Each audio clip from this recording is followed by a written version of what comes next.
Can you answer the question, should I buy a home right now?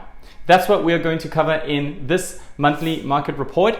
This is for you if you are a real estate agent, a financial advisor, or an attorney interested in market data to help you advise a client, or perhaps you are that potential buyer or seller looking for some direction.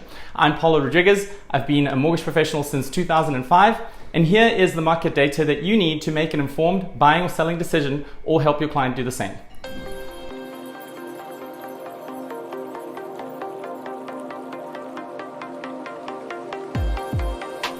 As we start to see the Fed making moves to lower inflation, the question on people's minds is, what about a recession? Is there a recession around the corner? How will that affect real estate? And so as we look at the housing market, there's a lot we can learn from history. Let's keep in mind that a recession does not mean falling prices. In 4 out of the last 6 recessions in this country, home prices actually increased. Now, we all remember the housing crash in 2008, and I think that's fresh in our minds and people are fearful of that. But what we have to remember is we have a very different landscape right now when it comes to inventory, when it comes to lending standards, and when it comes to equity. All of those factors are driving the housing market in a very different direction. Now, what this graph does not mean is that we won't have falling prices. There is no guarantee prices will not fall, but it does mean that it doesn't happen every time. So when we think about what happens in the housing market, if a recession is in play, we have to put this into context. And I think one thing we can also learn about what history tells us is that a recession more likely means falling mortgage rates, because in those same 6 recessions, mortgage rates dropped substantially. Logically, lower mortgage rates implies more affordability, and more affordability props up home values. So let's talk about what experts are saying about home prices, because I think this is another big question on everyone's minds, and certainly something that we want to be able to answer in conversation with potential buyers and sellers. The forecasts from experts are a dynamic that is changing. But before we get to that, here is a quote from Redfin. For those bearish folks eagerly awaiting the home price crash, you'll have to keep waiting. As much as demand is pulling back, supply is as well, and that's reducing downward pressure on prices in the short run. So what does this mean? This means that houses are staying on the market longer, but because we're not seeing an influx of new listings, home prices are not being majorly impacted. It is still a seller's market. However, there are more opportunities for buyers. So we're seeing that shift in the market. Now, let's look at those home price forecasts for next year, because this part is changing. What you can see here is that some experts are projecting a little bit of appreciation next year. That's what you see in those blue bars, anywhere from 0.7 to 2.6% appreciation.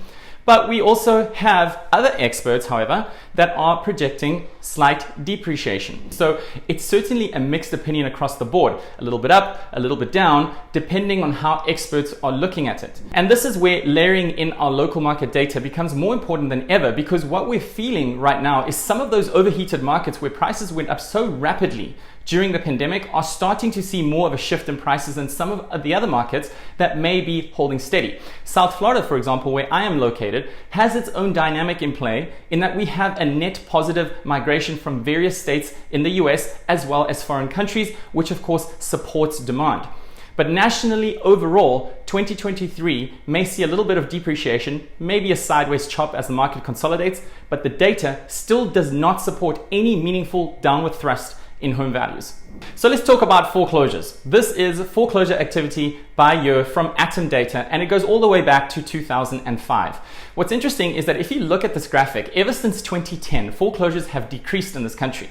And there's a reason for that. Coming out of the financial crisis of 2008, lending standards became a lot stricter. And as you have a better qualified borrower, stricter standards, you have fewer defaults. The bars in red here represent distressed properties or foreclosures in this country when there were over 1 million units per year. And every year we've seen fewer and fewer foreclosures. So the question is, are we about to see a bunch of foreclosures coming to the market? One of the leading indicators of that is delinquencies. And delinquencies are down right now. But if you look at foreclosures, Atom data said this. Only about 214,800 homeowners were facing possible foreclosure in the second quarter of 2022, or just 0.4% of the 58.2 million outstanding mortgages in the US.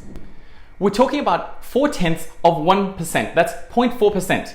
This is a number that if you were to sit down with a loan servicing company or somebody in the mortgage business that's on the side that looks at foreclosures in a portfolio of mortgages, they would generally tell you that they're okay with a 1% default rate in a portfolio.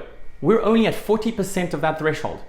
The quote goes on to say, of those facing foreclosure, about 195,400 or 91% had at least some equity built up in their homes.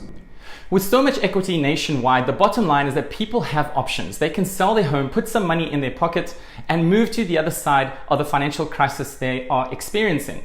That was certainly not the case in 2008. So if foreclosures are extremely low, are we about to see a wave of inventory hit the market that could change things?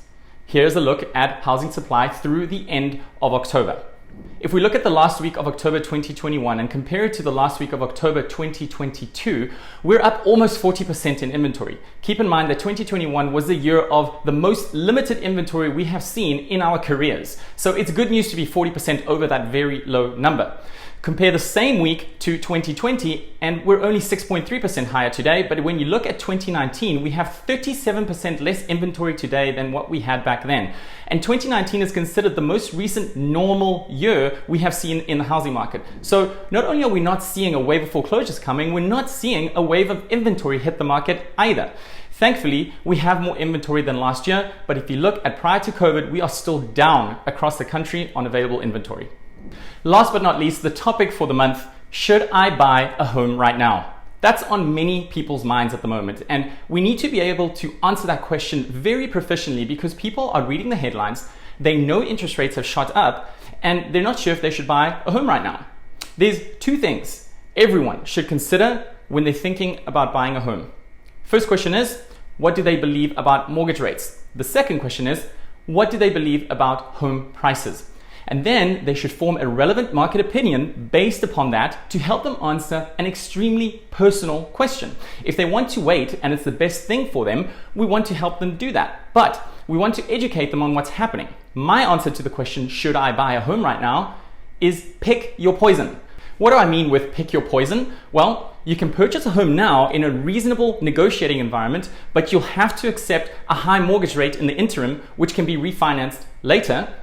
Or you can wait for rates and home prices to drop and be part of that stampede of people wanting to purchase who are also waiting for rates and prices to drop just like you, which will drag you into a bidding war and make you lose all your negotiating power, even though you expected prices to go down if you waited. Here's a hint. It's a lot cheaper to temporarily accept a high mortgage rate than it is to overpay in a bidding war. So pick your poison. And if you don't like poison, well, you can always keep renting. And if you choose to do so, here is the median rent, courtesy of the US Census, going all the way back to 1988 and showing no signs of stopping. This slide never ceases to amaze. Now I know that the way I just put it might lack a little bit of tact. So I'll share with you how First American far more eloquently said the same thing. If you can find a house that meets your financial expectations for a monthly payment and it's a good time for you to buy, then do that. And if you wait for prices to fall, but they never do, you may discover the hard way that the house you found a year ago that you really loved, that you could afford, but you passed up on, is more expensive next year.